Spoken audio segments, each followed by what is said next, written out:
Yeah, we got some background noise there, Alex. Are there kids around? Yeah.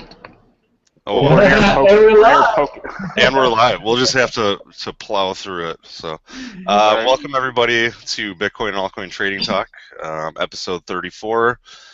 We brought the kids with us this time. Yeah, sorry. I'm near a pokey stop, so Oh yeah. Is there a bouncy castle near there? Can you get them to cheer whenever you like announce coin names and stuff? That would be pretty cool. That'd be fun. Hey, whenever Hey, so is the Pokemon thing and like that Geocoin, are they the same idea? I think it's kind of similar. Yeah, I mean, it's all to do with geolocation. Pokemon Go uses Google Maps data to basically make a game using augmented reality. So very, very similar schools of thought. Yeah. Yeah, it seems to me that those Geo guys, they you actually could get coins from like going and jumping through a hoop or whatever at a certain location, right? With the geo tagging, isn't that how that works? yeah. I think the geocoin thing too, though. Like, doesn't it only have a limited number of coins that are just like dispersed amongst the world, something like that? So once you pick it up, it's gone, right? Or it's yours. It's in your wallet. Well, they have a web service, which I think is kind of centralized, but it basically allows, it pulls the blockchain to see where all of these coins have their, an address written on them. The blockchain stores longitude and latitude, and then this app will read it, and then if you're there based on the geolocation, you can collect it. So, That's but cool. I Yeah, that's pretty apologize. awesome. I jumped right into that. I didn't give Will his regular opening. I've totally messed this Oh episode no, up. I'm that's so fine. sorry. That's fine. Do your thing, man. Do your thing. Remember when Yeah, we? my whole cadence is thrown off here, I Brian. know. I'm such a loser. Sorry. No, I will continue with that, I guess. So the man with the microphone that was just speaking is Brian Beamish, the Rational Investor. Hi, How you everybody. doing? Looks like my cat has joined us behind me. Cool. That's We got the cats and the kids. that's my cat Chase. Say hi, Chase. How you doing? All right. He doesn't seem to care. And then, as usual, we have Alex Sterk from Block Talk. What's going on? hello, everyone. Yeah, thanks for having me. Is that the coffee shop again?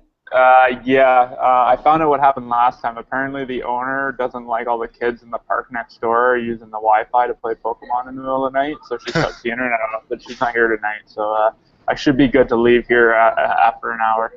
That's hilarious. Yeah, Well, you guys that all was pretty download- awesome. Have you all downloaded this Pokemon thing, and are you grabbing Pokemons? Yeah, I downloaded it, and I just wanted to see what the hoopla was about. So I walked into the Parkway, kind of next to my apartment here, and I felt like a total creep because there were a bunch of like 12-year-old kids playing, and I was walking around, and I thought they could like see me on it, and they're going, "Why is this old guy playing this game?" So I just shut it off. Seriously, really? Yeah, I mean, it was crazy though. I mean, it's kind of died down now, but yeah, I saw a little kid riding his bike down the road, just holding his phone in front of him. It's probably not the safest thing, No. but yeah. In Vancouver, they have it set up so that there are like landmarks, and then so there's this one mural. I'm at for anybody who's here in the Lower Mainland, I'm at Fraser and Broadway, I guess. And there's this one mural right close to it, and if you walk up there and hit your little Pokemon thing, then one pops up. And so I've done it. I'm officially, I can actually say I have played the game. So it's kind of cute. It's kind of fun. All right.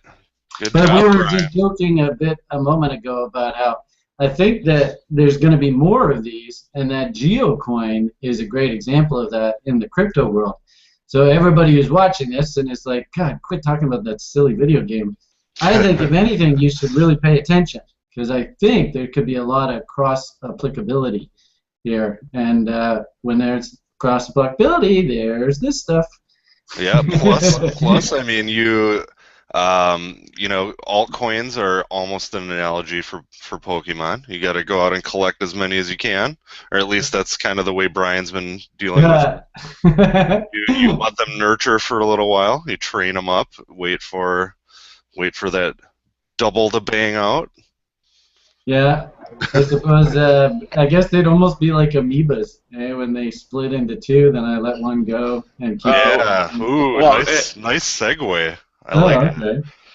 okay. yeah, I think So, everyone's talking about now, like, it's been a pretty quiet 2 weeks, except for the fact we have two Ethereums now. So, Well, and that's just it, right? Like the tweets that I'm putting out are, man, I can't keep up with this soap opera. And really, if anything, I'd love to hear your guys' Coinigy, your perspective on how you're dealing with all of this. And then Alex, being in the trenches of crypto world, what's sort of the fundamental beat? I mean, I can give you my technical 2 cents, but really, I want to hear what you guys have to say. So, who wants to go first? yeah, I'll go first. So number one, I'm kind of like you, Brian. I've got my head buried in programming all day Yeah, just long. so you know, Will, you're So, about halfway off camera. It's like I oh, can see okay. half your Let's face. see. Okay, There you we'll scoot go. the There's chair that over. handsome face. There There we we go. All right, dead center. go. Gotta adjust my collar. But yeah, I've been trying my best to keep up with the news, trying to kind of understand everything, everybody's different perspectives. From a real kind of granular standpoint, it doesn't affect us too much. It's basically just another market that's being added to various exchanges, and our system, in most cases, automatically picks that up.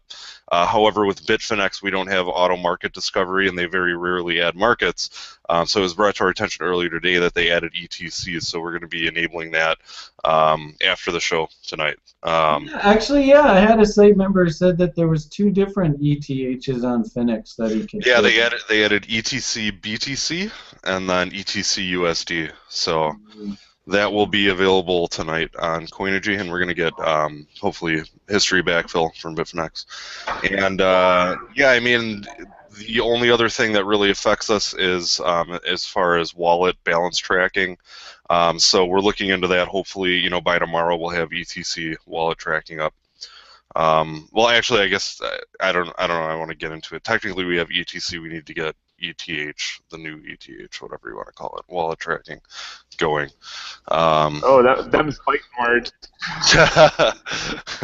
Yeah, I honestly I don't really have a dog in the race. I'll get this out of the way. I guess my personal real thoughts on it are, it's kind of just the free market in action. This kind of thing is expected in crypto. It's built into the code. That's just the way it is, and it's the free market kind of doing its thing, and you just gotta wait and see, and let the market speak for itself, and let the best man win. It can be dog eat dog, but that's just the way it is.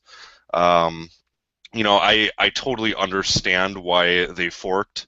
Obviously, it's a ton of money involved. However, kind of the libertarian side of me says, hey man, it was in the source code. If you guys screwed something up, so be it. Do your own research. People need to understand what it is they're actually buying into, especially when it comes to this kind of stuff in terms of smart contracts. But all in all, I mean, it's provided for a damn entertaining couple weeks, and I'm sure more to come. So, but I'm really curious to hear Alex's take on everything.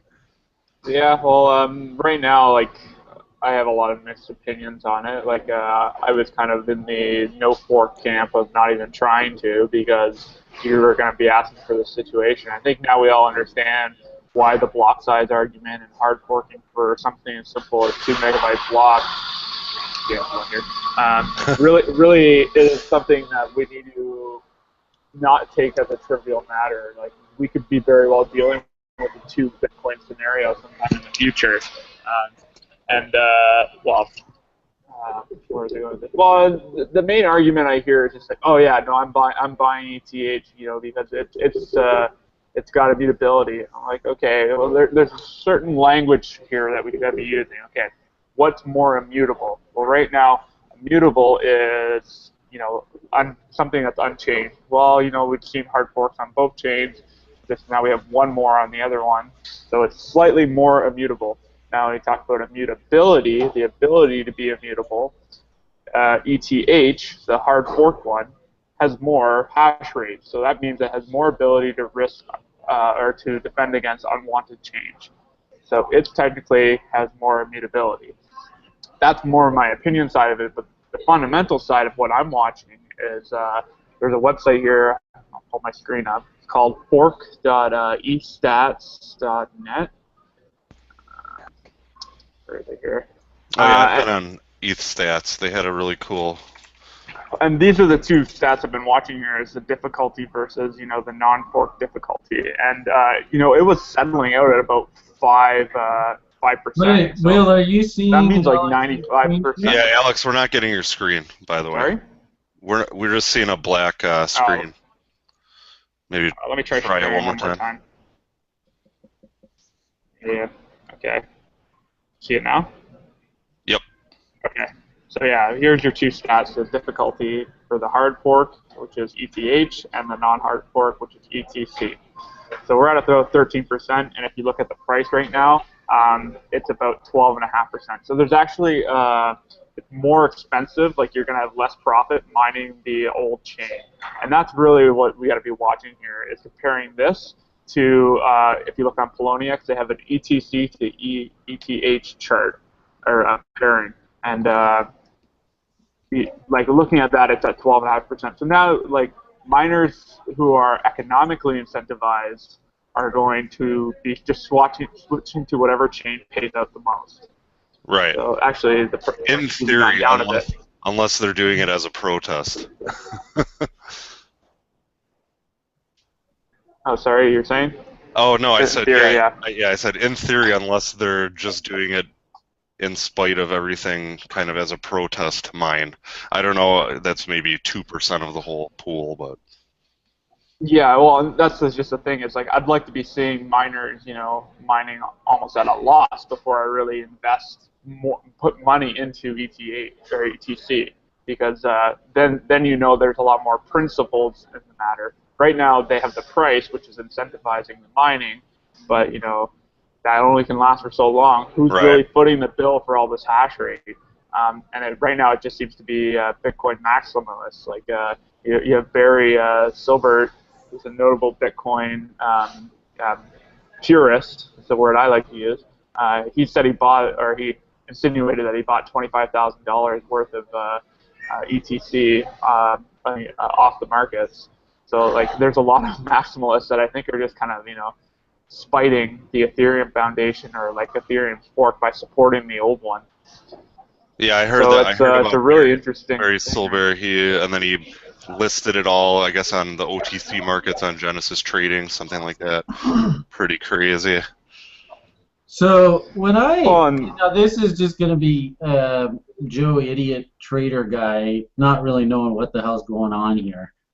I bought originally some of this Ethereum off the bottom, and thankfully I'm on a nice free position now, so I'm not even really too concerned. But my question for you guys is, I wake up this morning and I see that I now have in my account ETH and ETC in my BitREX account. So did the price just like fall in half? Did I just get free coins or something? Like, what just happened here? Yes, you got anyone who owned ETH, like the original Ethereum, during the hard fork now has the exact same amount of tokens in ETC as well. So, like, I have a friend who participated in the crowd sale, and he has like $100,000 worth of ETH, and now he woke up this morning and he's got an extra 20 grand in ETC. So he's just like, this is great. Like, fork all you want, guys, as long as there's a market for it. And I'm just sitting here, you get pissed off at him. But yeah, so technically, this thing just like basically morphed into two. Yeah, I mean almost kind of like our little amoeba scenario. Yeah. Yeah, the principle behind that, Brian, too, just and in case anybody's watching, is really because those transactions occurred prior to the fork, so they're valid transactions on both chains, and it only makes sense. Both wallets are valid and confirmed on both chains. So it's this is gonna scare the crap out of Wall Street, Well, and that's just where a lot of the FUD is coming from right now is what's called replay attacks. So right now, when you broadcast an Ethereum transaction, like I send, 1 Ethereum from my wallet to an exchange, that transaction is basically a signed check, and then anyone, what someone has been doing is rebroadcasting that to the other chain. So now I maybe only want to send 1 ETH, but now someone just sent 1 ETC of mine at the same time because the transaction is valid for both chains. Oh God, yeah, So that's. this is where the mess is coming in. Like Polo, what they're doing, as soon as they receive ETC and ETH, they're immediately splitting them to 2 addresses to prevent the replay from happening internally. But the problem we've seen is that Coinbase wasn't doing this to start with. They didn't think replays were much of an issue. I was just reading a tweet now that apparently they were advised by the Ethereum Foundation not to worry about it. The Ethereum Foundation didn't think the old chain had enough demand to warrant markets being created for it. So now, like they've had enough ETC in their cold storage to cover all the ETC created during the hard fork, but now they're having people send them ETC without them even realizing it. But they've said publicly they're not going to credit people's accounts with that. They're not planning on listing an ETC market. They're not planning on supporting ETC deposits, so anyone who is depositing, even accidentally, is apparently losing their coins, and that's where a lot of this uncertainty is coming from. So they're taking a hard stance on it. It's ETH all the way, deal with it. They're really hoping ETC goes away, it sounds like. Well, and you know what? In a month's time, the DAO, or DAO-C, is going to be paying out these hacker funds, and at that point, I don't care how many maximums. This is just nuts. That's all I have to say. Yeah, so you actually own 2 DAOs too, Brian, if you invested in that as well. Yeah, I think I have some DAO too that I never I picked up some of the ETH off the bottom. I was so proud of myself for that trade. And that, I couldn't even consider investing in this stuff right now. I think and basically the tweets that I was putting out today were just simply to the effect that there seems to me like we can write off 2016 to basically the Ethereum soap opera. That's dominated the news basically in this space. In fact, what's almost ironic about it is when we look back, we might even look back at the Bitcoin halving as sort of like a minor event in comparison to this Ethereum story. Do I understand correctly that there's still, like, excuse my French, a shitload of these DAO tokens that have not been redeemed yet? Well, every exchange has, I think, redeemed the DAO, or the original DAO that's on the ETH network. They have now turned that into ETH, whereas DAO-C is still a token that apparently is floating out there. But then there's also DAO on the ETH network that are sitting in people's wallets that they have to redeem as well. So there's a lot of unclaimed stuff in the air right now, and that's why, like you said, Brian, this is not the time to invest in Ethereum or ETH or ETC because there's so much uncertainty here. You might as well wait for it all to settle out. It might be a good investment short term, but you never know. You might lose it inadvertently due to some. It was a cool trade actually. Did you guys watch how that we sort of had highlighted that Ethereum was trying to put in a bottom on our last show, and I had lots of the sort of viewers keeping track of how the trade setup went through that period, and actually it worked out fairly well. Why don't you bring it up, Brian? I know everybody's curious to hear some analysis on these two, definitely. Well, I just had the, and I'm not quite sure what I did with it, but ETH, what was that? Yeah, so this should have been, and I'm not quite sure what I've done wrong here. Hold on a second. Scale left, and then what scale is this on? Scale right? No. All right, well, I guess I can't do that. What are we going to look at? Do we look at ETH or do we look at ETC? I think we should take a look at both, to be honest with you. Okay, so You don't necessarily have to overlay them, but I'd just be curious to see what's going on. yeah. But yeah, we definitely saw a rally going into the hard fork because I think a lot of people realized, well, if there is this secondary market created, you want to own as much as possible because you're essentially getting free tokens for owning. Mm-hmm. Okay, so where were we 2 weeks ago? 1, 2, 3, 4, 5, 6, 7, 8, 9, 10, 11, 12, 13, 14. Yeah, do you remember we were just breaking out through here Mm-hmm. last show, eh? And we had, and what's so cool, guys, and this is, again, guys, people that are watching this show, use this stuff. It's just ridiculous how solid it is. If you are, of the trader mindset, then, we had sort of suggested last week that, up into this area was a really interesting area to, number one, because we had kind of like an inverted head and shoulders kind of thing going on here. I seem to remember that. But, we could realistically look for shots up into this area, and this is our good old reload zone concept. And really all the market did was go up, and you guys have heard us talk about this so many times. Write this stuff down if you can't remember it. Wicks and tails like to be eaten. Look at these juicy wicks up here, and that's all the market did was just came up, ran into these areas where the market ran out of buyers before, and then what's this bad boy right here? Have we ever talked about that kind of pattern before? Alex, what is that? Right there, boom, boom. All my show people, if we have YouTubers, are you guys watching the chat rooms? Who can give me the answer to this pattern, this two-bar pattern right here? Let's go chat, folks.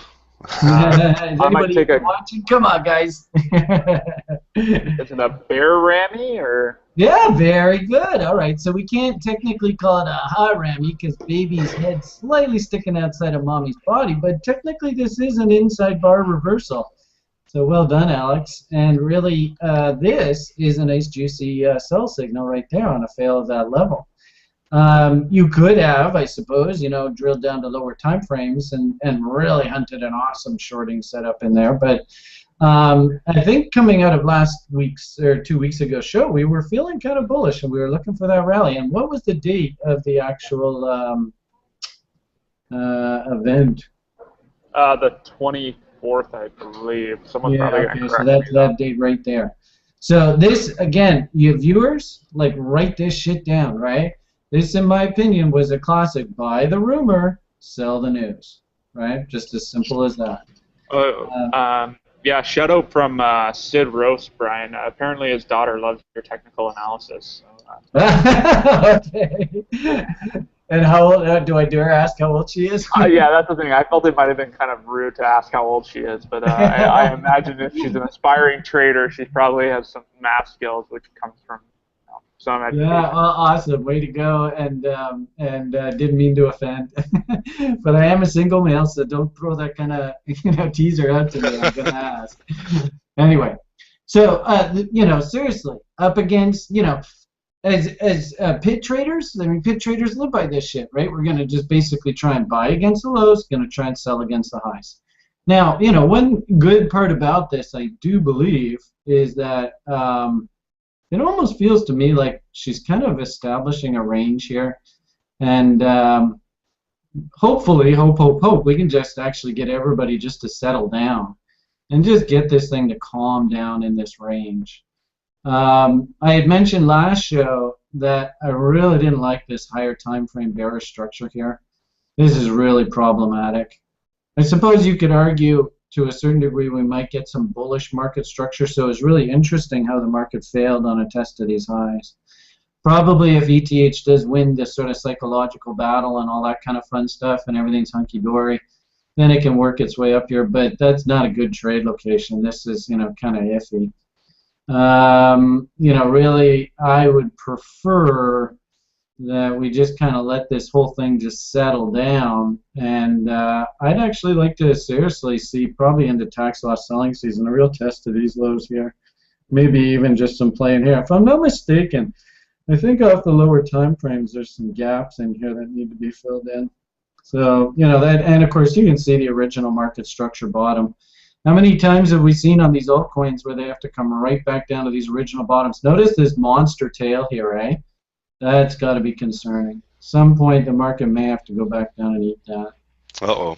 Yeah, uh-oh is right. But, you know, that's the sad part about it, is we could have been sitting here like a year and a half ago and having the same conversation about Arch. And people go, no way, man, there's no way that would ever go down there, right? Hodl, hodl, hodl, all that kind of talk, right? We don't know where it is now. So, you know, anything can happen in this crazy game. And no offense, but what I'm kind of hearing, the rhetoric I'm hearing is that they've kind of set a dangerous precedent for this thing. By going and hard forking this thing, you know, what's the difference between the U.S. Federal Reserve going and printing a whole bunch more U.S. currency to save the U.S. economy and what these guys just did here? I mean, yeah, I think the analogy you could probably make is like if a major bank got hacked, or maybe even like a Federal Reserve building got robbed of 15% of, you know, U.S. dollars, and they just said, oh, we're just gonna, you know, create a new U.S. dollar, and it's we're not gonna, you know, validate that old 15% or any of the old currency. yeah. That's kind of the analogy you can make. But yeah, like a lot of people are just saying, oh, you know, this is centralization, this is government. I'm like, well, Yeah. you had a lot I of think people. that's the big issue, is the whole centralization aspect of it. But I will say, you know, a hard fork requires the support of the community. So the community has to reach consensus to get it to move forward. So Right. So, you know, I wouldn't be surprised if this thing, you know, ironically enough, at best, you know, the best thing that could possibly happen for this thing, for people just to stop talking about it. This thing just quiet down. Just fat chance, Brian. go about your business. Do what it is that makes this thing valuable, and just put some miles under your tires. Right now, ironically enough, as long as we still have this huffing and hopping and chopping and ripping and blah, blah, blah, blah, blah, blah, then this thing can't be sort of investment grade. Because the irony of it all is the good ones, you know, especially on the nice consolidation here. I mean, this took some time for this sort of bottom to develop and momentum to get going. That's what we really need here now, is we just need some time and for, you know, everybody just to calm down. Yeah, and just to say some outlook for this, okay, so in the next month we're going to see the Dow hackers funds kind of come to light, and that's going to be a real play between ETC and ETH. And then in the end of September is DevCon, which, if Brian, you talked about that tail there, that was just before DevCon last year. And DevCon is kind of where a lot of big announcements kind of come out. You know, it's the Ethereum conference, like Oh boy. that kind of what set this, you know, coin apart from other coins back in the day. There, where when I bought it was DevCon of last year. It was like, what other altcoin has an entire conference? Yeah. All right. Well, maybe that's how they can rally the troops, right? Yeah. If anything, you know, I think we've talked enough about this. I think there's better fish to fry. I am long, and I've got my free positions. 300-400% book profit. I'm laughing here. I'm not even slightly interested in buying into the story now. But you know, it's a soap opera now, in my opinion. Totally. Yeah. Just go out and buy popcorn. That's what you're buying. Brian, could you take a quick look at ETC though? I'm just curious to see what you have to say from a technical standpoint. Well, I'd just go ETC BTC if you can. You might have to go to like an hourly or something to get a little bit more detail. Yeah, and really that's the thing. I put out a tweet earlier today basically comparing the two. And I think I had to do like an hourly chart kind of idea. Mm-hmm. Let's see if I can do that. All right, big test, big test, big test, big test. ETH slash. I think it's ETC slash. Oh, the other way around, eh? ETC slash ETH. All right, survey says. Okay, did it on the same scale. That's all right. We're still alive. All right, there we go. Okay, so, you know, what I noticed through the day was, you know, and this now is ETH, which we were just looking at as the line, and the bar chart is the ETC. So what I noticed here was raging war, right? Look at the beautiful double bottom, beautiful double top, right? Traders got to trade. You know, can you see the reload zone right in here? Can you see how a trader totally could snipe this market right in Hmm. here? Right? Can you guys see that, or do I need to go grab the fib tool here? No, I at this point I think I can naturally kind of Right. see it. Okay, so you see how we come right down into there. So Yeah. traders, traders trade, right? Rally up, and what a coincidence! And now here's the same darn thing going the other direction, right? So I could see the traders were having a field day in here. Beautiful. Even inverted head and shoulders here. You could have played blah blah blah. There's tons of little setups all over here. Um, and what I noticed too was, of course, as sort of this war raged, and I think what sort of happened was, I think everybody was a bit shell shocked on this sort of dual listing event. It looks to me like the ETC, the bar chart here, sort of it hit the market, and there was almost kind of like a whoa, what the hell? These lows held though on a test of these lows, and what do you think the odds are that that's a reload zone right in there, right? And then a rally ensued, and it was right through this period, right? And you can see the corresponding top in the ETH. There was actually, like, I sort of could feel, it's weird in I don't know whether you guys ever watch any movies about battles and stuff like that, but any kind of sort of really prolonged sort of fight that goes on for hours at an end. I don't know whether you guys, and I apologize if I'm going off on a tangent here. I can see Alex is laughing Don't at go nuts. me. But We like these analogies, Brian.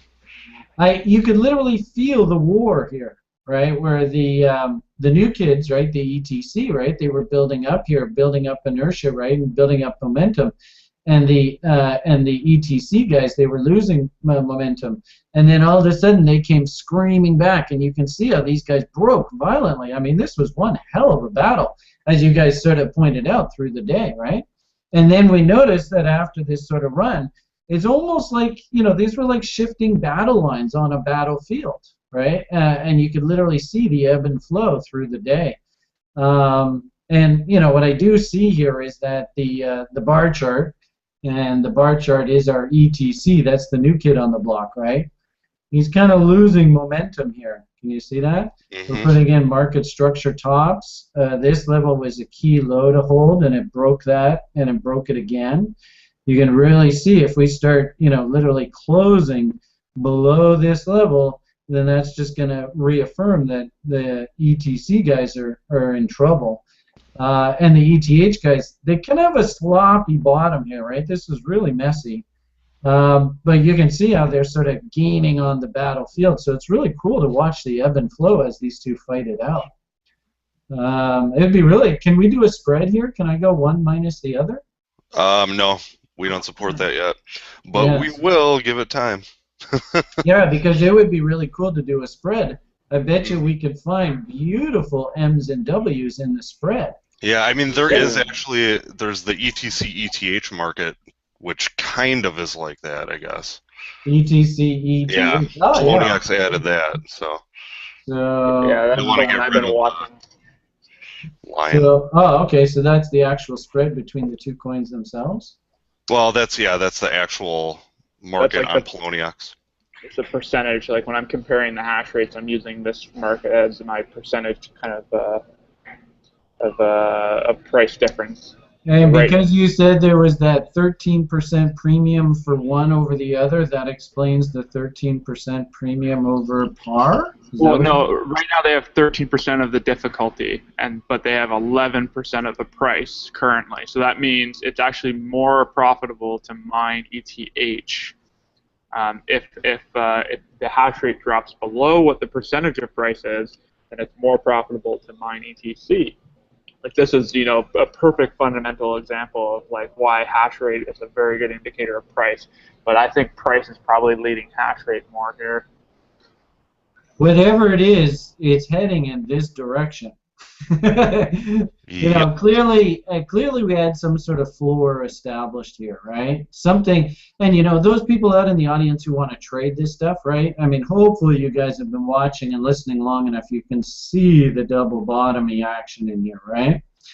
I mean, print off any altcoin chart. If you see this kind of action, that's a nice juicy buy signal, especially, and we just talked about this a few minutes ago, how we had a nice big fat tail there that the market basically went into and then resolved bullishly out of.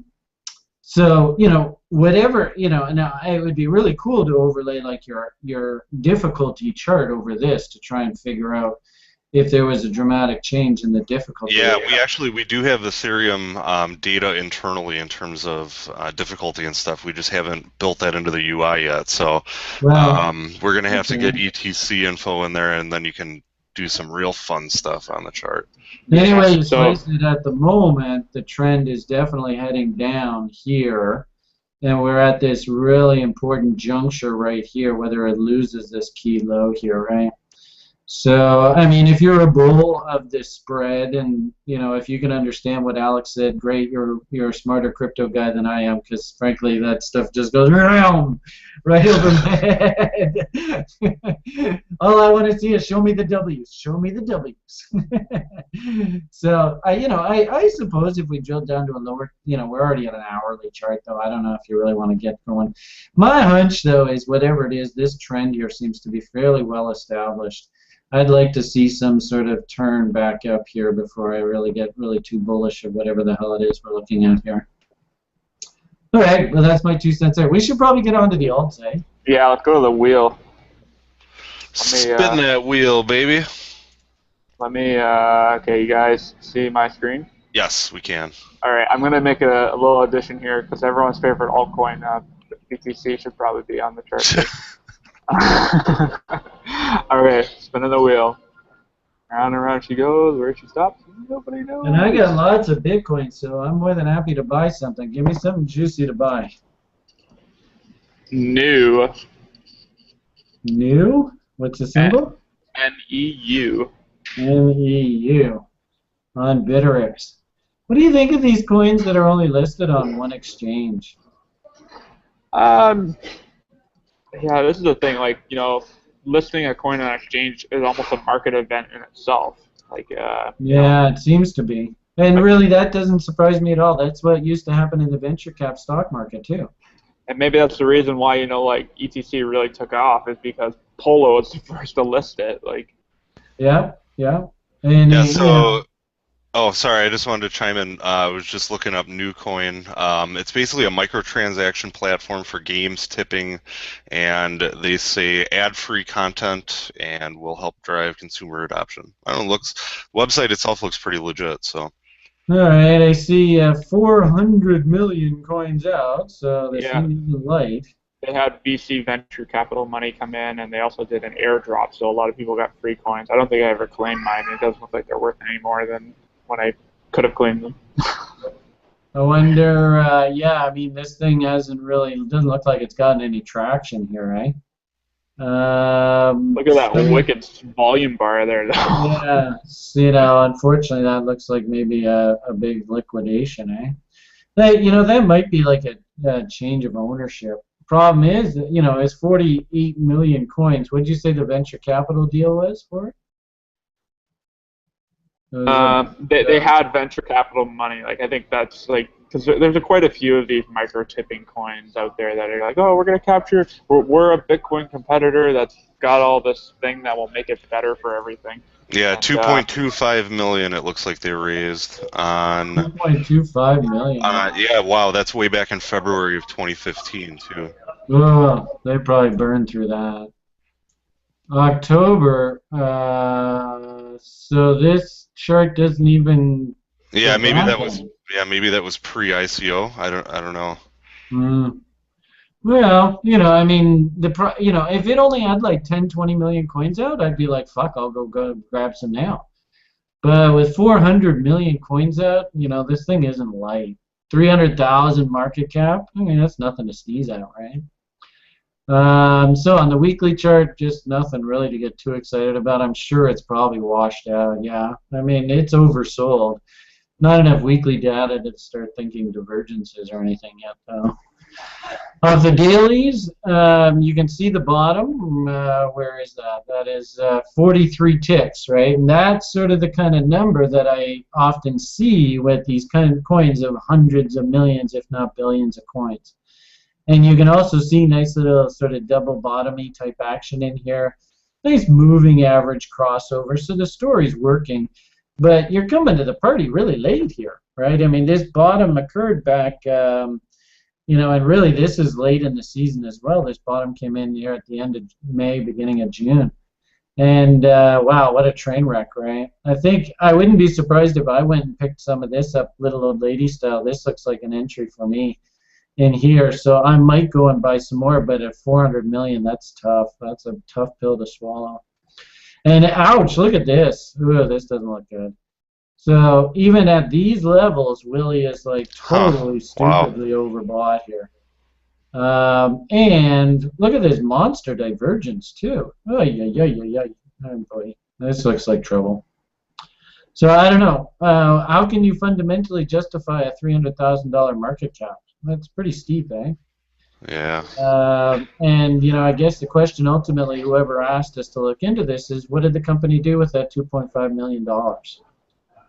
I'm not sure. If they can answer those questions to your liking, I mean, really, internally, this thing, it's kind of tough pill to swallow here. Actually, one of their articles too. It said no, it just went away.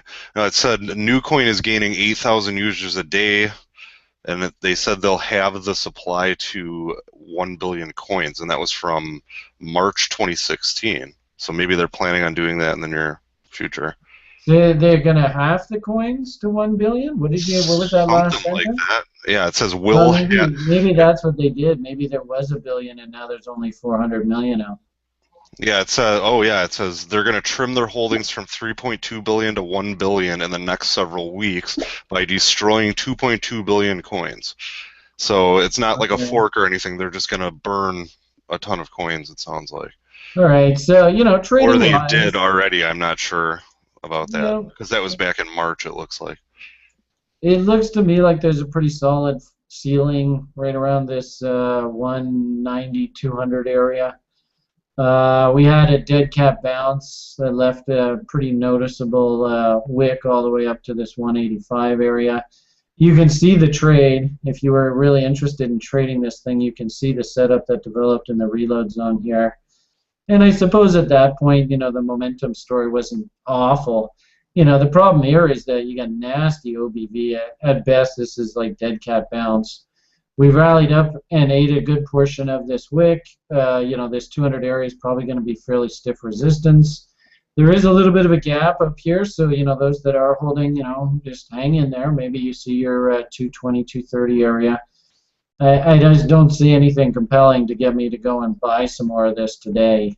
If anything, probably, if you really want to be a buyer, work your stink bids down in this reload zone. Hasn't really changed, it looks like, and that's I don't mind bids down, I suppose, in that 70 tick area or 70 satoshis, right? That's what we're supposed to say here. Against these lows of these two candles right here, that's not a terrible idea. But certainly no signs of any bottom here anywhere in sight. All right, sorry. So sorry, New. That sucks. Okay, on to the next coin, I guess. There was a nice rally here, right? I mean, we did go from like 70 up to 160, so you could have gotten a double, right? There was a double there, but nothing now. So. Okay, you guys see my screen? Yep. Cool. All right. Round and round. No whammy, no whammy. Stop! I used to watch that show when it was on in daytime. We should. BTS, you guys, just a side note. Yeah, we'll get to BTS. Just a side note, though. God, I can't talk. I wanted to give an update because last show, we talked about having people kind of do the annotations on the videos. and we've gotten that completely set. So that's awesome. But after this show, the first person, basically, it's a first come, first serve type of deal. The first person to email us the timestamps and the coins that we talked about of this episode and send it to support@coinigy.com. Include your BTC address, and then we will send you $10 worth of BTC. So yeah, but no, I was gonna say, Alex, too. We should like throw whammies on the wheel and do giveaways. Like if it hits a giveaway, everybody has to paste their BTC address or something. Actually, that reminds me. Before we move on, we've got a new term for the school coming up in September, and I didn't do one last time, and I felt kind of badly for it. We had one person with a raffle. Remember we did it last winter, David? Yeah, that's right. And man, David has just turned into a monster. It's so awesome to watch him in action. So it works, right? So I think let's do another raffle for this coming show, right? Not this week. Awesome. Next one. And everybody who's watching. Maybe send it. How do we do it? Do we ask them to send a tweet and the hashtag say raffle or something like that? How does that work? Actually, we'll figure something out. Definitely, we'll get some promo going. Just a heads up. Yeah. So we'll want to announce the winner next show. So anybody who's interested in being in the raffle for upcoming level 1 program spot.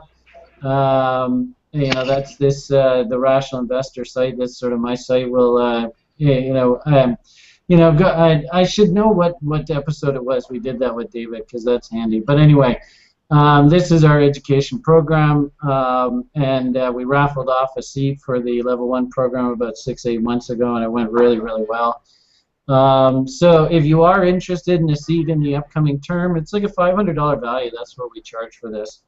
We'll do one, but maybe do like retweet this tweet? Is that how the people do these? They retweet this. Is that what they do? And maybe put the hashtag I don't remember how raffle. Yeah, we'll just keep an eye on our Twitter. We'll figure something out that'll work. Okay. Well. Start with maybe anyone who drops a comment in the below saying they want to be in the raffle. Put in the YouTube comment. What I want you to do is put the hashtag TRIRAFFLE, and then that way on next show I'm just going to do this Twitter search for everybody that has tweeted with the hashtag TRIRAFFLE. So I don't know, do you reply to this, and does that come back to me because I'm in the CRI investor here? Yeah, I think we'll tweet it out, but let's get on to shares, all right? Yeah, we'll do an official tweet, I think. Okay. Well, just so everybody who's watching this, because then there'll also be people that watch this video in the coming week, right? When they put it up on SoundCloud or whatever it is. Use the hashtag TRIRAFFLE. Yeah, TRIRAFFLE. Just do that, and you'll be in the raffle if you want to see it in the level 1 program coming up here in September. Sounds terrific. Okay. I did it. I just remembered that I had to say that. So okay. Awesome. Yeah, that'll be exciting. All right, I can tell Alex is a little anxious. Let's get back. Yeah. Before I get kicked outside, let's go to BitShares. Symbol? BTS. BTS. Huh. Well, same sort of thing. Actually, this is a good commentary on the usefulness of the 200-period moving average. Yes, I know crypto trades do at 365 days a year, but it's interesting how even the 200-period moving average works as a nice little sort of bull-bear line here. Not a bad structure down here. In fact, this is kind of one that I wouldn't mind working bids on, but I can't buy it here. I don't mind working a stink bid down 586 area. Notice how there's a price gap right here. Can you guys see that? That's at 640-ish area, somewhere in there. Look at this cute little tail. Looks like there might even be a little, there's a little bit of a gap right in there. So I like the idea of sprinkling your bids all in and around this area. but and we could also make an argument for like horizontal support and resistance here. We'll do one off of that level, for that level. So, I suppose in the near term you got sort of like stopping point, baboosh, baboosh, right? I do like this tail. I like, hunting, reload zone setups down here. So my simple, and we also have a bearish harmonic that goes boom, bitty boom, and then clone that, boom, bitty boom. So you can start to see the picture starting to develop here now, eh? Yep. So it sure looks like the market wants to fill in this gap right here. Because this is, and this is Bittrex, so it's well behaved. I'm sure if we go over to Polo, there's some, you can see these nasty tails, right? Typically, this is so normal for Polo. So you want to try and get filled on some sort of panic dump here into these levels down in here. And unfortunately, we don't have the market structure coming in here yet, but you can kind of see an M trying to develop here. There's a nice, cute little inside bar failure right there that is sort of dominating the marketplace at the moment. So on balance, actually, it looks like Polo's a little bit more liquid of a market, but you can see these levels. I like this 500 area, 5 to 600 area. And then what I would suggest is you pop on over to the order book. What did we say that was? BTS. Got a little bit of this on the books.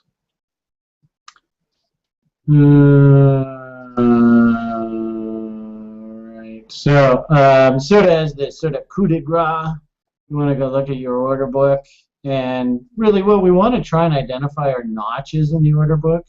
So we said down in that 500 area we were interested to be a buyer. Notice why is somebody only bidding 103? Doesn't that seem like kind of a funny number? 181. Right, so these are there's 89 right up there too. Right, I mean, so if I was going to work an order, and what a coincidence, look where the price is, where those funny little notches are. See that? So yeah, I just want to add too, Brian. We're going to be reworking kind of our order book layout and everything on Coinigy too, so we can definitely do kind of like a notch spotting type of thing. So you get me all excited. Quit talking like that. Yeah, but once again, it might take a little while. Okay. So you can see how in the order book and the fib levels, we seem to be liking down in this sort of 500 area to work stink bids. All right, next. Alex, are you with us? Alex. Yeah. You guys see and hear me? Yep. Cool. I will share my screen again. Let's go back to the wheel. Did I do that one justice? Did I go too quickly? No, that's perfect. This one. Ooh, 2 billion. Nice little summary. Oh, goodness.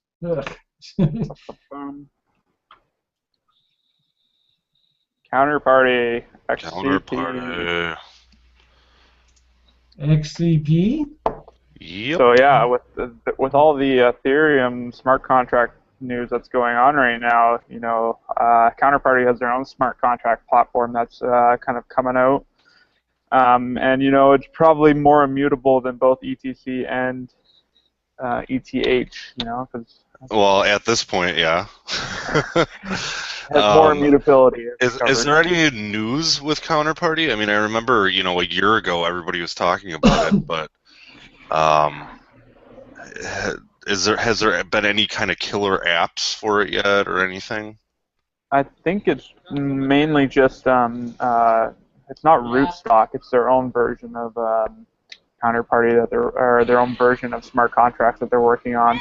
And yeah, they keep doing, I think, like weekly updates, and it's been super wiki, like what you're seeing here. I think people are just going crazy buying up on every update.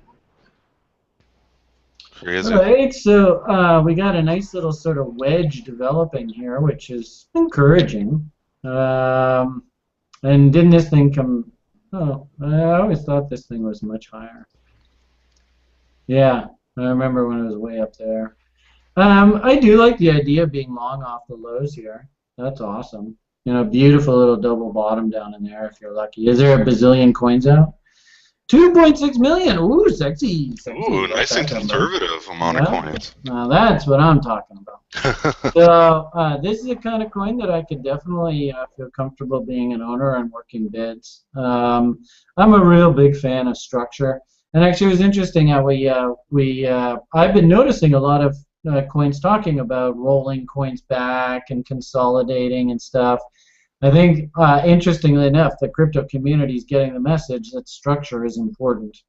You can't just keep diluting the shit out of your coins and expecting them to be accepted by the marketplace. Well, and counterparty tokens are really deflationary because you can create your own token using counterparty. So if I wanted to make, Sterk coin or Coinigy coin, I could do it on counterparty, and I'd be burning counterparty tokens to do it. So you're going to see that supply go down even. That's even better reason to own this thing. So technically speaking, I think it's sort of, it had quite a nice little consolidation in here, and it had quite a pop, right? If we look at technically speaking, if you had been watching this range, then you should have been sort of looking for a rally up into this area anyway.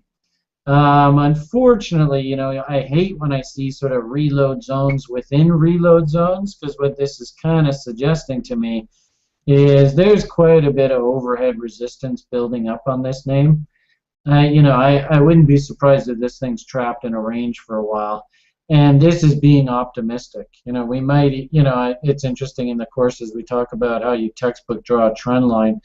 Technically, textbook-wise, that's really our trend line there. So kind of cheated there a little bit. But what I see at the moment is you can sort of see, in fact, I was joking with somebody about Ethereum on my Twitter feed.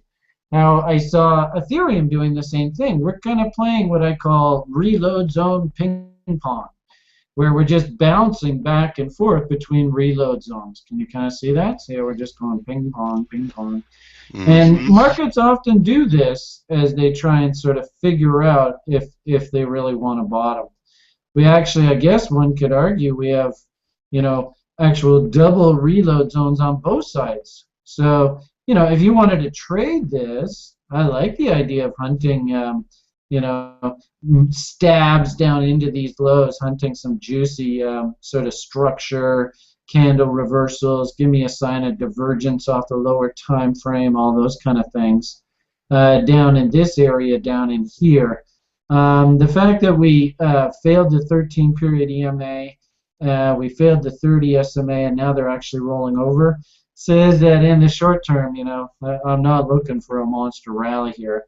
So, and when they, we first brought up the name, and Alex was talking a little bit about the story, I was just sort of highlighting stuff on the charts, and do you guys notice this juicy little gap right down in here?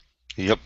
Right. So if I was thinking about working stink bids, that's probably the area that I'd really want to focus in on. I suppose if you started getting like WE action and internals starting to suggest rally, then you could go for it. But if I was working stink bids, I'd definitely want to work a stink bid down in this area here. All right, so that's that bad boy. Yeah. Oh, sorry. I was just reading. Somebody posted on Twitter of Digix. It's a DApp on Ether, but Digix can only really run on one chain. Like Augur can run on both, and they just kind of did an announcement saying they're not going to recognize the DGC Classic. Yeah. So yeah. There's another nail in the coffin potentially for ETH. Yeah, it's a $5 million DApp that says, no, we're not going to recognize the other chain. We don't really care about, the one transaction or the one contract they undid. Geez, give it time, guys. You can find a point to invest maybe at Christmas. You seem disappointed, Alex. Like you just want this war to continue. No, it's more. I just wanted to settle out. Like everyone who's promoting them, like, you're just dragging it out. Like it's getting. Yeah. I don't know. I just. Was that the ETC, ETH stuff? Is that what you're making reference to? Yeah. Because like dApps, like some dApps can run on both chains. Some dApps can really only run on one. Like they can run on both, but nobody's gonna. Or if the company running the dApp doesn't validate the old chain, then it effectively only runs on the one chain.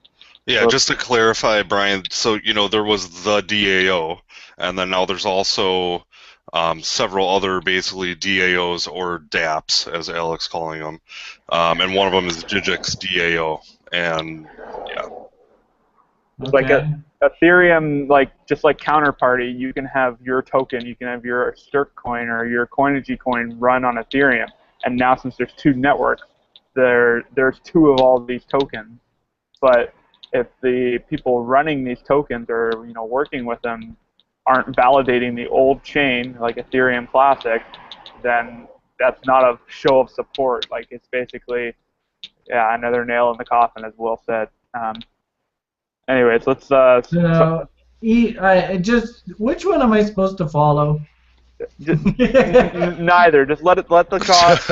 You're gonna be hearing about it regardless if you're trying to follow it. Honestly, I think, Brian, long term, you're still going to want to monitor ETH because that's what miners are supporting, and then now obviously the Digix DAO isn't recognizing ETC. So. Yeah, the only reason ETC is getting a lot of publicity is because a lot of notable Bitcoin people are, promoting it like it's, oh yeah, this is how badly Ethereum fucked up. There's this whole other thing. This other thing is actually better. I'm buying it. Yeah, I'm buying 25 grand worth. Right. Whatever. Let's see what other things we got on the wheel here. You guys see my screen? Yep. All right. Do we do counterparty justice here? Yeah. Okay. I think so. No qualms here. So yeah. LBC, Library Coin. I interviewed these guys a week and a half ago, and then they rocketed up with mining. Like they had a serious jump in hash rate. Yeah, I caught a little bit of that show. Man, they have a huge team. Yeah, it was really overwhelming. So that's why I did a second interview with just the core developer, Jack Robison. He's definitely a very smart dude. He's kind of in like the whole Vitalik league of intelligent programmers in the space. All right. Long time. What? How do you do that? How do you say that? Long time watchers? I don't know. Long time listeners will appreciate that, and you guys probably saw this already before I even drew this. Any time a coin is down below this, or even at this reload zone or below it, not a bad idea to be thinking about hunting bottoms. I suppose one thing that kind of jumps out at me about this one is there is this funny gap right down here. Can you guys see that? So I'm not quite sure what's going on there. It's on the other side too. It's on the downside of that cup as well. So even if we drew a level right off of the wow, look at that. The bottom of the body right there on that candle, you can see how we just came down and kissed that. So whatever happened this day right here, it would be interesting to find out what, did they get some sort of seed financing? Did they get some sort of, major backer or something that came in right here? And of course, you can see that what letter of the alphabet is that bad boy right there, eh? Hopefully you guys have worked with me long enough you can see this is a nice down, up, down breakout. Yep. Then it did it again, right? And then you can see that one there, and then there's also another one right in here. So clearly this is the bottom of the market here. Often used to see this in the stock market, and I'm a little surprised that they left this gap open. Sadly, what this means to me is that at some point we're going to have to come back down and fill this gap in earnest. So whatever the short-term rally is, it got some sort of boost, some sort of, rah-rah, kick in the pants. You can see how it gapped higher here, and then slowly rolled over time, came back and filled it in. Had to go all the way and eat this tail here.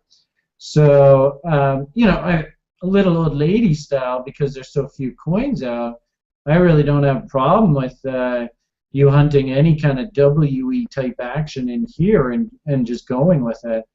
If you want to be cheeky as a trader, I suppose, maybe work a little bit higher risk tolerance. Um, Maybe work your stink bids. And you can see how this thing does tail down into these levels. So work your stink bids down in this zone down in here. You know, again, pop on over to the order book, see where if there's any notches in the order book that are standing out. Notice too how this high here also corresponds. So, you know, we're starting to see a very interesting level here in this sort of 61,512 area here. If you're going to trade this, right, then you're going to be risking down to here, you know, and it's going to be tough, right, because these altcoins, you might get some sort of panic dumper that comes into here and then that bottoms. You know, probably, you know, if you want to be a bit more conservative, you can always wait for the good old market structure to come in to tell you to get in. It really all depends on what your trading plan says and what kind of temperament you have as a risk taker. Me personally, I think, you know, really, to be honest with you, I told you guys earlier that I'm looking for ideas and I'm looking for places to put money to work. I think I might go throw in a stink bid, maybe even a few down in here. Just sprinkle some orders down in here. It's not a bad idea at all. So there you go. This is an hourly. Yeah, this is an hourly chart too. That's right. Oh, yeah. For some reason, I was thinking you were looking at a daily chart. So yeah, that very well could come back down. I mean, relatively soon. Oh, okay. So this actually makes a lot more sense. Okay, so typical crypto. Where the hell's the top of this candle? It keeps going and going. Was this one of your crew that did this? So there it is, all the way up there. Actually, yeah, Finer is a friend. Like he hangs out in the Jumbuck Slack a lot, so I'm betting somebody probably vandalized this chart on purpose. So. Right. So I don't know whether we can expect to see those kind of levels traded too. But the irony of it all is, I used to tell people, hey, at some point it did trade there, so you never know. All right, so yeah, this makes sense. It's not a bad idea. I mean, with only 3 million coins out, it's not a bad idea to take a shot down here.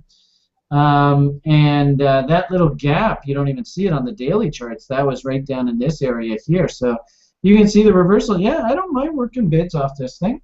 It's a little bit juvenile, which means that we might see this swim down in here. Off of the hourly charts, we set up the levels for you if you wanted to trade this, right? Monster trader, right? Rah, rah, rah. I think it's actually not a bad idea whatsoever to work stink bids here. And if you're going to trade this, you know, risk two nice closes below these lows here.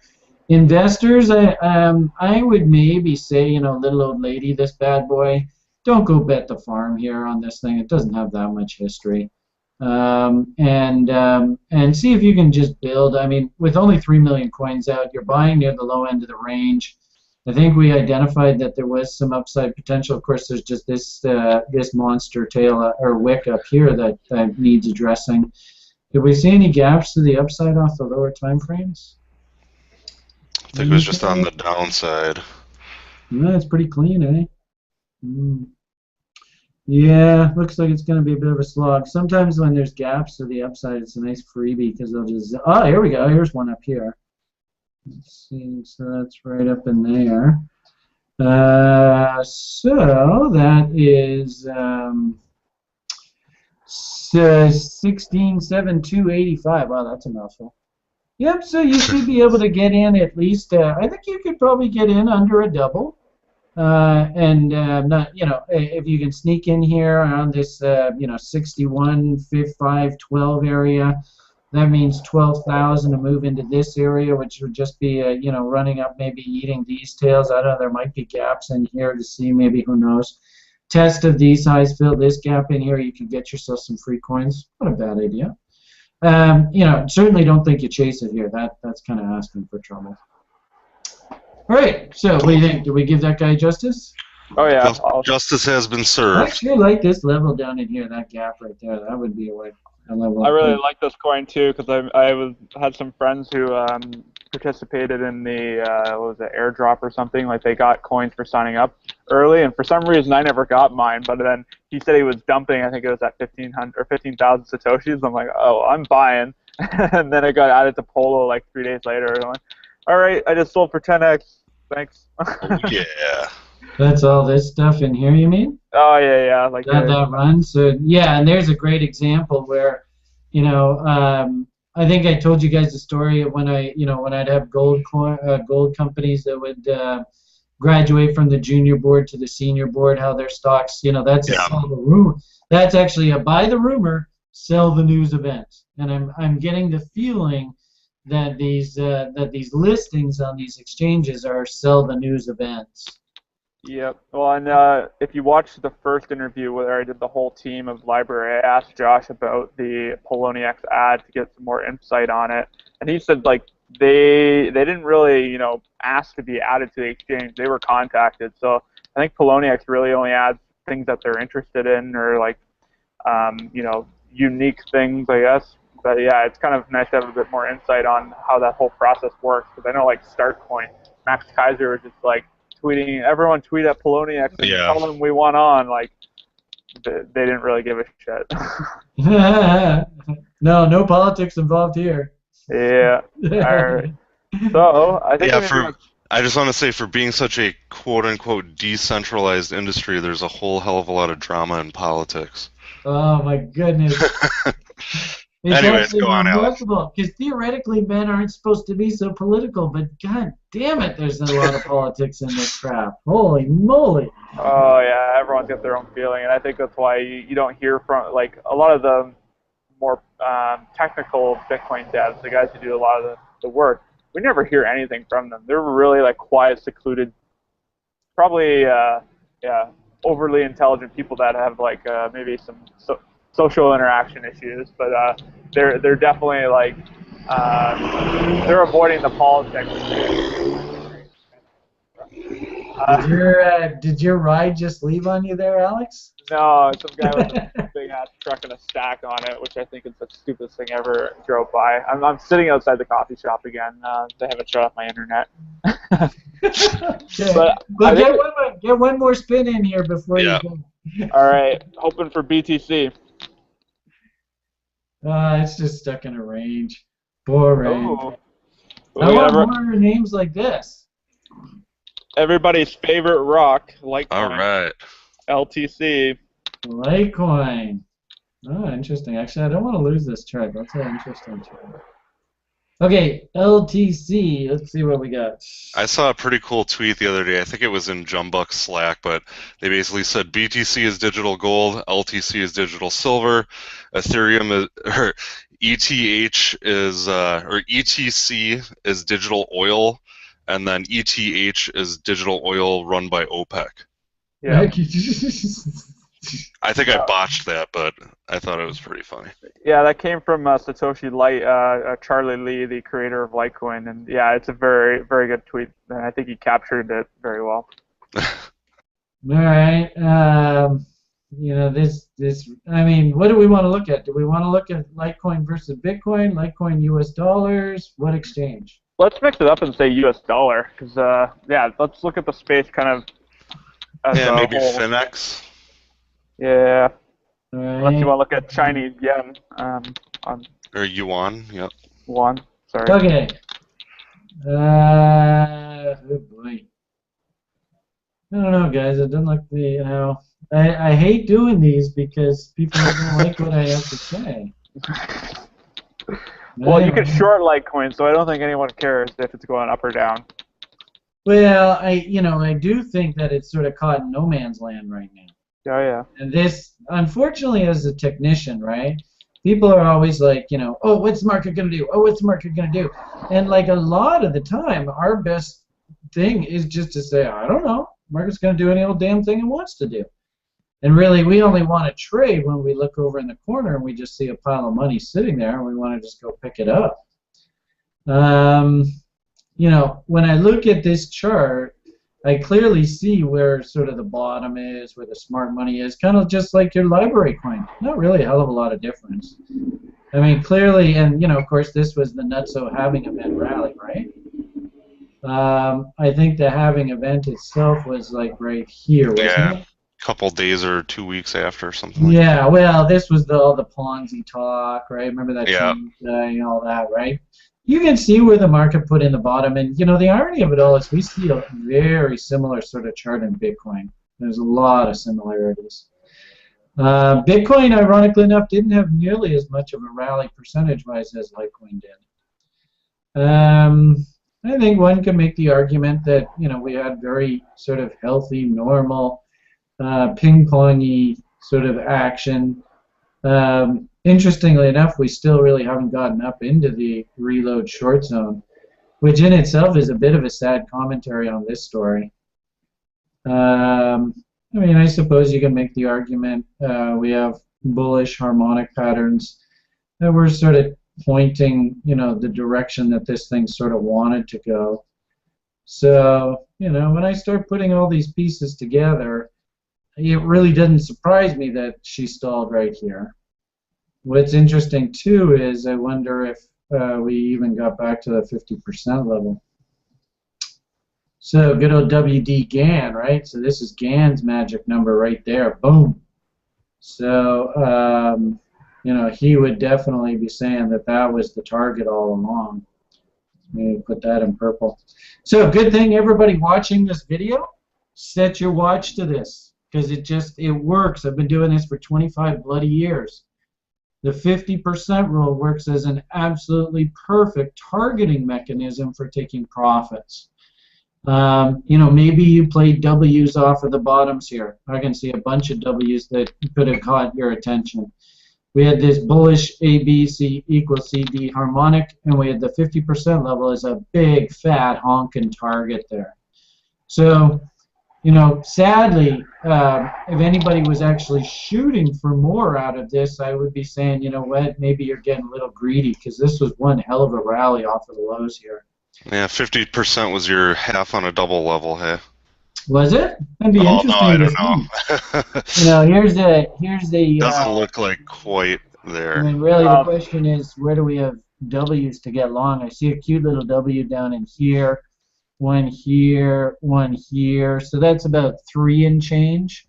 Yeah, and it looks like not quite. Just under 6. Right? Well, you can leverage on 20x with this, and that yeah, you could, sure. 10 cents will double your. Yeah, there you go. Yeah. All right, so I guess the way I look at this guy here is trading range, top of the range, bottom of the range. Right now, we've had a fairly healthy technical rally. We've taken back a good chunk of this sell-off in particular. So, and so typical crypto, right? I mean, they just didn't give you much of a window. If you missed the profit window, voosh, straight down she comes. I suppose, those light on their toes, right? Probably had some interesting buy levels. Yeah, good old Mountain Man. I see that he got some action here. This is that reload zone within reload zone concept we've talked about before. Look at these honking tails in here, eh? So, you could have hunted, tests of these lows. In fact, that's probably exactly what happened. Is you guys ever heard me say, and then they went after the stops, right? They probably, broke these and then just went after all these stop loss orders that were sitting down in here. Ching, ching, ching, ching, ching, ching, ching, ching. Those all get filled in. And notice, too, that's right off of this market structure bottom. It's right off of this market structure bottom, right? So there were probably a lot of open orders that were sitting there going, man, if Litecoin ever comes back down to the bottom, I'm so going to buy this. And you can see how it just dipped down there and then jackknifed away. If we want to drill in a little bit closer for all those that are traders out there, I don't mind you hunting reload zones even off of this range. I can't tell where that low is. Let's see if I go like that. There it is. Okay. So you can see how, if we get bullish setups that come in through this zone here, which would be nothing more than coming down, maybe eating a little bit of the tail. Right? Really, I got to see some sort of W's here, guys. Something like that to get me turned bullish here. But all in all, the problem I have now is, what's the fundamental reason for us to be bullish of this stuff? Yeah, that's a good question. Any news with Litecoin? I was talking with one of their PR guys about doing a block talk episode, so that could be a bullish indicator. Or yeah, Maybe they're working on some super top secret project? They released a roadmap, and I think a lot of people thought it was very lackluster. Like it looked like something that was released in 2014. You know, like oh yeah, we're gonna have an official. What do they say? I don't know, just like really basic shit. Like we're talking about like I don't know, an official block explorer or something. I can't even remember. But yeah, like that's the level we're kind of dealing with. I think there might have been talk of segregated witness being added to it too. But you know what? Don't quote me on any of this because I'm not well read up on Litecoin at the moment. Yeah. Okay, so just trading wise, I zoomed in. Really, I think you can just assume that we've got a top end of a range. Looks like about $6. Bottom end of the range is about $3, 290-ish. Notice that there's this tail down here that hasn't been eaten. So, you know, really, if it was me, hold gun to a head. I want to see some sort of bottom come in down here.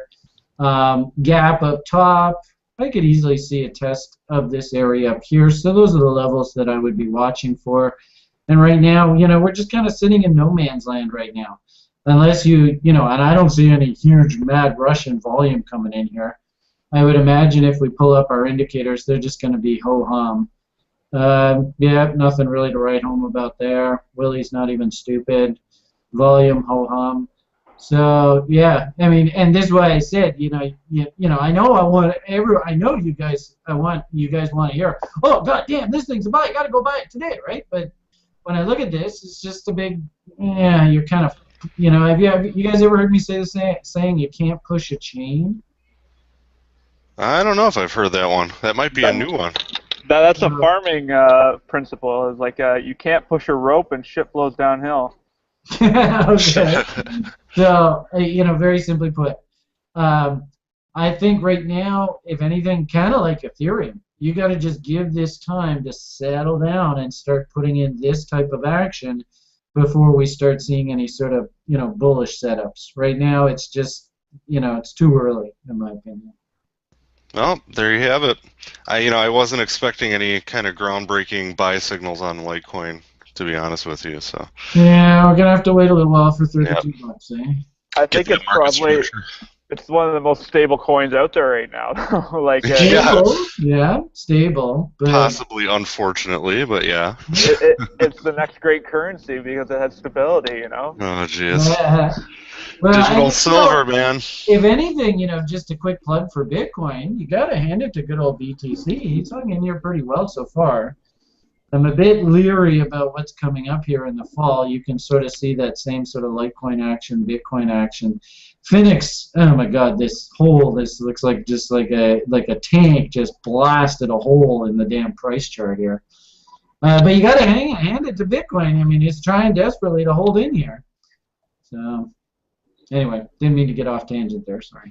No, that was great. I think we're pretty much at that time. So if you guys want to give your outros, I'll just give mine real quick. Make sure to check out Coinigy.com. Don't forget to like and subscribe. And yeah. Is this what I'm supposed to talk about the school? Yeah, you got to get your plugs in there, Brian. Anyway, Alex, did you want to go? I apologize. Didn't mean to cut you off. No, it's all good. We're at a good time now, so. Okay. So, you know, the site is therationalinvestor.co. I publish every single trade that I do, really in the altcoin space, and I've pretty much made this known from day one. I'm just simply here to load up on as many cryptos as possible. Our little API is a little sick right now. Let's see if I can, I mean, I don't have to show you, but long and short of it here is my goal is I just want to own everything. I employ an incredibly low-risk approach to trading and accumulating these positions. So if you are interested, pop on by the site. Let's see if we can get this load. There we are. So you can see my whole rainbow here. And every day I want more coins, more coins, more coins. We've done really, really well. We basically worked about $500, I think about $550. I think the original investment was. We're up to now about $4,100, and we've been running this thing for about a year and a half, year and 3/4. And it's just slow and steady wins the race. That's what we do here. We do operate a stock trading portfolios as well as investor portfolios. For this audience, I've just had a ton of people come and ask how they can be little old ladies too. And like I said earlier, we have a new term starting up of our level 1 program, which will get you headed in a good direction. Learning how to build and work with your trading plan, as well as an introduction to understanding all my technical tools that I use on these shows, and get you heading in a really good direction. So if you have any questions, follow me on @CRInvestor on Twitter. That's what this is. I have quite a few people that do that. Pop on by the site. You can always ask me questions. Feel free to pop in. And if you're interested in the school, probably now is a good time to get working on this because these seats, pretty much most of the fall term seats are taken. And if you do want one, oh, and we're going to do that raffle. So if you do follow me on @CRInvestor, send me a tweet or something with the hashtag TRIRAFFLE. And we'll enter you into this upcoming fall terms raffle for a seat, $500 value. So there you go. Merry Christmas, everybody, and have a great year. Bye for now. Yeah, use the hashtag TRIRAFFLE.